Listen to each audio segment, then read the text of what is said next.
ተወደዳችሁ የጌታ ቤተሰቦች እንዴት አላችሁ? አንድ መልእክት ወደ እናንተ ለማድረስ ነው እዚህ ላይ የተገኘሁት።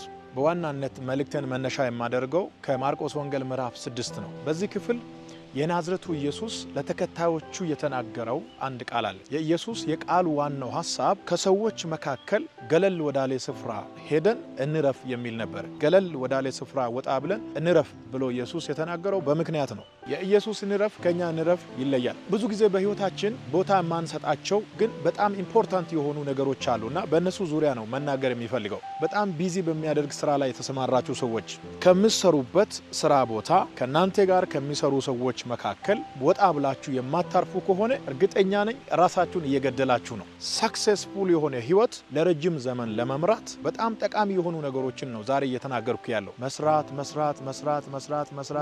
እስከየት እንኳን እንደምንሰራ አናውቅም። ስራ ሰርቶ የጨረሰ ሰው የለም። ስራውን ሰርቶ ከጨረሰ በኋላ በሰባተኛው ቀን አረፈ ተብሎ የተጻፈው እግዚአብሔር ብቻ ነው። አንድ ክር ጫፉን ይዘ ስትጎትተው ወይም ስትመዘው ከውስጥ እየተጎተተ ሳይቋረጥ እንደሚወጣ ሁሉ ስራ እንደዚህ ነው። አትስሩ ማለት አይደለም፣ ባላንስ ያስፈልጋል። ማርቆስ ምዕራፍ 6 ላይ ኢየሱስ የተናገረውን ቃል አንደርስታንድ የሚያደርግ ሰው እኔ የማወራውን ቃል በቀላሉ ማግኘት ይችላል። እየጸለዩ እያገለገሉ ካሉበት ስፍራ ወጣ ብለን እንረፍ የሚል ቃል ኢየሱስ ሲናገር የመጀመሪያው በሚያገለግሉበት ከተማ ውስጥ የተፈጠረ አንድ ነገር ነበር። ሄሮድስ ዮሐንስን አስገድሎ ስለነበረ በከተማ ውስጥ ያለው ሁኔታ እየተቀየረ መምጣቱን ኢየሱስ ተረዳ። በፖለቲከኞችና በሃይማኖት መሪዎች ዘንድ ያለው ሁኔታ ከተለመደው ውጭ የሆነ መምጣቱን በሚገባ በተረዳ ጊዜ ለተከታዮቹ እንደዚህ የሚል መልእክት ነው የተናገረው። ነው አሁን መውጣት አለብን። ዮሐንስ በሄሮድስ እጅ ሞቷል። ከዚህ በኋላ እንደባለፈው ማስተማር አንችልም፣ እንደባለፈው መስበክ አንችልም። በፖለቲካ ውስጥ ያለው በሃይማኖት ውስጥ ያለው ሁኔታ ኦልሬዲ ተቀይሯል። ሲስተሙ ሲቀየር እኛም አፕዴት ማድረግ አለብን። እኛም በሚቀጥለው አጀንዳ ላይ መወያየት አለብን የሚል መልእክት ነው በዚህ ውስጥ ያጠቃለለው። የመጀመሪያው በጣም በስራ ስለደከሙ እረፉ ነው ያላቸው። እንረፍ ከሚለው ከኢየሱስ ንግግር ጀርባ ያለው ሌላኛው መልእክት እንወያይ።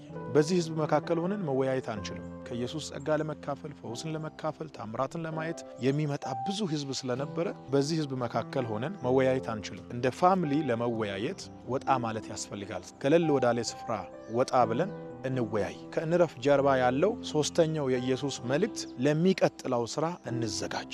በማርቆስ ወንጌል ምዕራፍ 6 ላይ ወጣ ብለን እንረፍ በሚለው በአንድ ቃል ውስጥ ኢየሱስ ብዙ ፓኬጆችን ነው ያስቀመጠው። እንረፍ የሚለውን ቃል እንደ ሰው ስንተረጉም ቢች ዳር ወጥቶ ቆንጣ ለብሶ መዝናናት እንደሆነ ነው የምናስበው፣ ግን አይደለም። የኢየሱስ እንረፍ ከዚህ ይለያል። የመጀመሪያው በኢየሱስ እንረፍ ውስጥ ያለው አሁን ባለው ከረንትሊ መሬት ላይ ባለው ጉዳይ እንወያይ።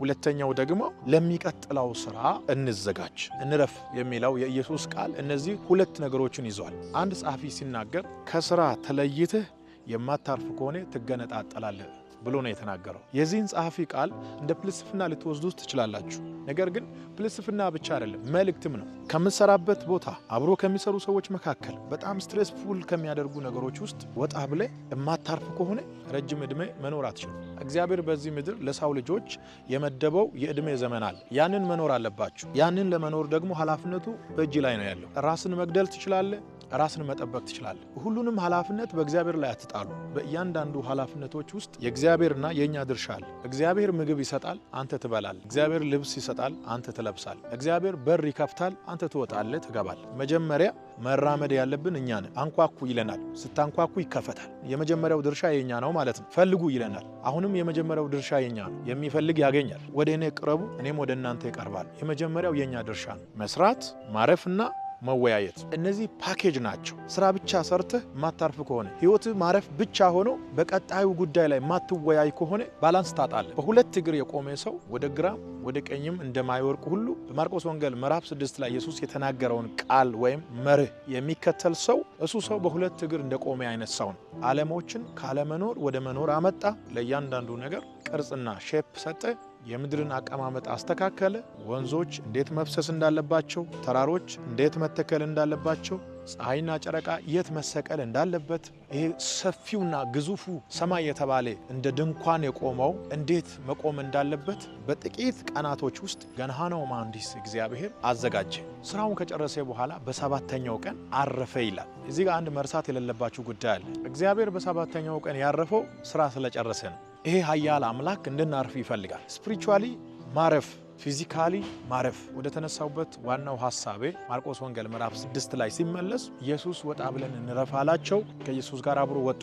ምድርቱ ላይ ያለው ነባራዊ ሁኔታ በሙሉ እየተቀየረ እያየ ለመቀየር የማይፈልግ ሰው በህይወት አለ ብሎ መቀበል በጣም ይከብዳል። እያገለገሉ ባሉበት ከተማ ውስጥ ሲስተሙ እንደተቀየረ ሲመለከት ኢየሱስ ወጣ ብለን መወያየት አለብን፣ ለሚቀጥለው አገልግሎት መዘጋጀት አለብን። ምክንያቱም ከተማ ውስጥ ያለው ሲስተም ተቀይሯል። አይታችኋል። ዮሐንስ በሄሮድስ እጅ ሞቷል። ቀጣይ ደግሞ ከኛ መካከል ማን እንደሚሞት ስለማይታወቅ ዘዴው መቀየር አለበት። ሲስተሙ ስለተቀየረ እኛ ጋር ያለውም ሁኔታ መቀየር አለበት። ለዚህ ደግሞ ከዚህ ህዝብ መካከል ወጣ ብለን መወያየት ያስፈልጋል። በዚህ ቢዚ በሚያደርግ ህዝብ መካከል ሆነን መወያየት አንችልም። የማንወያይ ከሆነ ደግሞ ለሚቀጥለው ስራ መዘጋጀት አንችልም። በምድር ላይ የኖርክ የምድርን ሲስተም አልቀበልም ማለት እውቀት ሳይሆን እብደት ነው። አንዳንድ ነገሮችን እንደ ምሳሌነት መጠቀም በጣም ተገቢ ነው። ለምሳሌ አዲስ አበባ ውስጥ ድሮ የምንጠቀመው መታወቂያ በሲስተም ውስጥ የሌለ ዝም ብሎ በሆነ ወረቀት ላይ ስምህና ቀበሌ ሞልተ ከዛ ደግሞ ስልክ ካለ ስልክ ጽፈ ከታች ትፈርምና ዝም ብለ ይዘህ ትዞራለህ። ሲስተም ውስጥ ግን የለም። 2017 ላይ ሆነ በ2001 ዓመተ ምህረት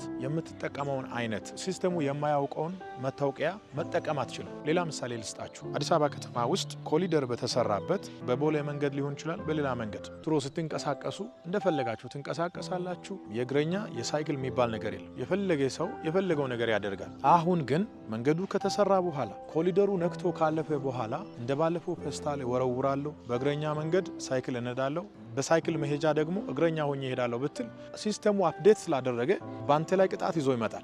እንድትቀየር ሲስተሙ ያስገድዳል። እኔ ነባር ነዋሪ ነኝ። ይሄ የሳይክል መንገድ የእግረኛ መንገድ የሚባል አይመለከተኝም። አሁንም ሙዝ እየበላው ልጣጩን እጥላለሁ፣ አሁንም ፌስታል እጥላለሁ፣ አሁንም የሆነ ቆሻሻ እወረውራለሁ ብትል ሲስተሙ ይይዛል። ከሲስተም ውጭ መሆን አትችልም። እና ኢየሱስ ክርስቶስ በሚያገለግሉበት ከተማ ውስጥ የተፈጠረው ነገር ሲያይ በድሮ ሲስተም መቀጠል ስለማንችል መወያየት አለብን። ከተማ ውስጥ ያለው ነገር ስለተቀየረ እኛም ደግሞ መቀየር አለብን የሚል መልእክት ነው የተናገረውና ከኢየሱስ ጋር ከወጡ በኋላ የመጀመሪያው ተወያዩ፣ ሁለተኛው በሚቀጥለው ስራ ላይ ፕላን አወጡ ማለት ነው። ኢየሱስ እንረፍ ነው ያላቸው፣ ግን ከእንረፍ የሚቀድም አንድ ቃል አለ፣ እንስራ። እንረፍ የሚያገለግለው ለሚሰራ ሰው ነው። ፕሊዝ ስሩ፣ በመጠን ስሩ። እረፉ፣ በመጠን እረፉ። ተወያዩ፣ በመጠን ተወያዩ። ተዘጋጁ፣ በመጠን ተዘጋጁ። ሁሉ ነገር በመጠን ይሁን። ፓርት 2 ላይ እንገናኛለን። እግዚአብሔር ይባርካችሁ። ወዳችኋለሁ። ሻሎም